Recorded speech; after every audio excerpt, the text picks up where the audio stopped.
민수기 33장 우리 50절에서 53절에 있는 말씀 우리 함께 읽도록 하겠습니다.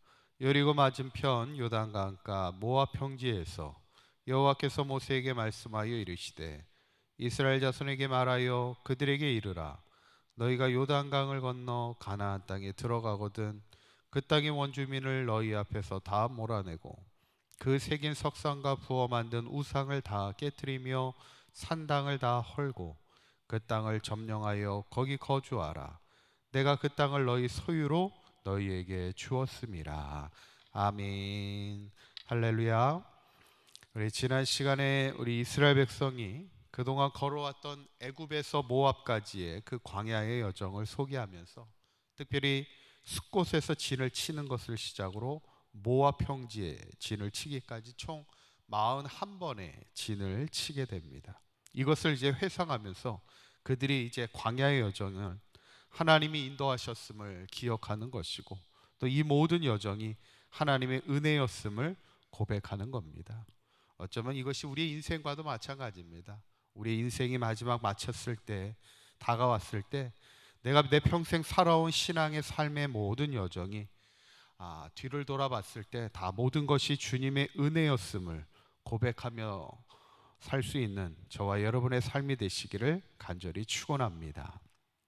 오늘 본문은 이제 하나님이 모세에게 말씀하시는 것이 이제 요단을 건너 이제 가나안 땅에 들어갈 때 너희들이 행해야 될 두 가지 일에 대한 당부의 말씀을 전하고 있습니다. 이 말씀을 나누며 함께 은혜를 나누고자 합니다. 첫째는 그들의 우상과 산당을 헐라는 거예요.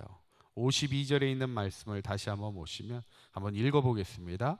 그 땅의 원주민을 너희 안에서 다 몰아내고 그 새긴 석상과 부어 만든 우상을 다 깨뜨리며 산당을 다 헐고 이렇게 말합니다.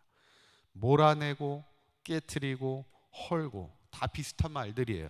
몰아낸다는 것은 추방하거나 파괴하는 것을 말합니다. 무엇을 몰아내기를 원하십니까? 그 땅의 모든 우상과 죄악들을 몰아내기를 원하신다는 거예요. 어쩌면 이것은 우리가 그리스도인으로 살아간다는 그리스도인의 삶과 마찬가지입니다. 우리가 예수를 믿고도 여전히 죄 가운데 살아갈 수는 없는 겁니다. 우리가 예수를 믿고 구원받았다면 이제 구원받은 자의 합당한 삶을 살아가야 되죠. 그래서 데살로니가전서 5장 22절에 있는 말씀을 보면 뭐라고 말씀하냐면 악은 어떤 모양이라도 뭐 하라고요? 버리라는 거예요. 이게 그리스도인의 삶이라는 거예요.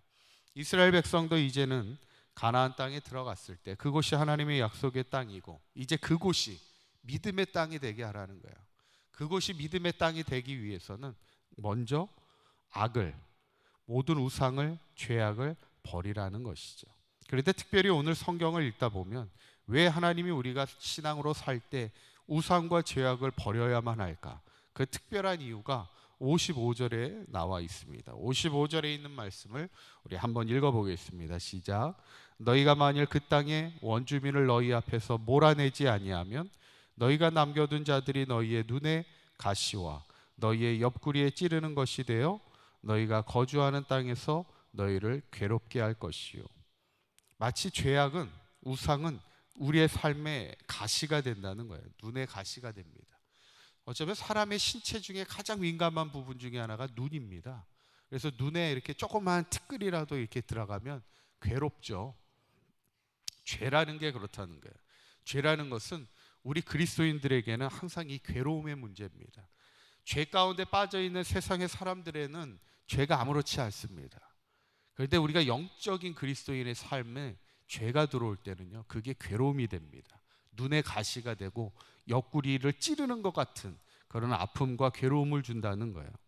예전에 어떤 사람이 죄를 짓고 도망가다가 몇 년 동안을 이제 도망자의 인생을 삽니다. 그러다가 나중에 요즘에는 이게 과학이 발달되다 보니까 신원조회를 통해서 결국 나중에는 이제 강도가 잡히게 됐는데 몇 년 동안 도망 다니던 이 강도가 잡힐 때 그 경찰에게 했던 말이 있다고 그래요. 뭐라고 얘기했냐면 이제는 발 뻗고 잘 수 있겠다 이 얘기를 하더라는 거예요. 죄라는 것은요 우리의 삶에 괴로운 삶을 준다는 겁니다. 그래서 하나님은 바라는 게 뭐냐면 이제 너희들이 약속의 땅에 들어갔을 때 여전히 죄 가운데 살아가면서 괴로운 인생을 살지 말라는 거예요. 이제는 하나님의 백성다운 삶으로 당당하게 그 땅을 누리며 살아가길. 그래서 이제는 우상과 죄악을 먼저 그 땅에서 제거하라는 거예요. 그게 신앙의 출발이라는 겁니다. 그리고 두 번째 말씀하시는 게 뭐냐면 땅을 제비 뽑아 나누라는 겁니다. 54절에 있는 말씀을 보면 너희의 종족을 따라 그 땅을 제비 뽑아 나눌 것이니 수가 많으면 많은 기업을 주고 적으면 적은 기업을 주라, 그렇게 얘기합니다. 땅을 가지라는 거예요. 제비 뽑아 나눠 가지라는 얘기입니다. 이게 뭐예요? 은혜죠. 그냥 값없이 주시겠다는 거예요. 너희들이 그 땅을, 많은 종족은, 많은 지파는, 수가 많은 지파는 많은 땅을 갖고 지파 수가, 사람의 수가 적으면 그냥 적은 땅을 가지면서 하나님이 주시는 은혜를 누리며 살아가라는 거예요.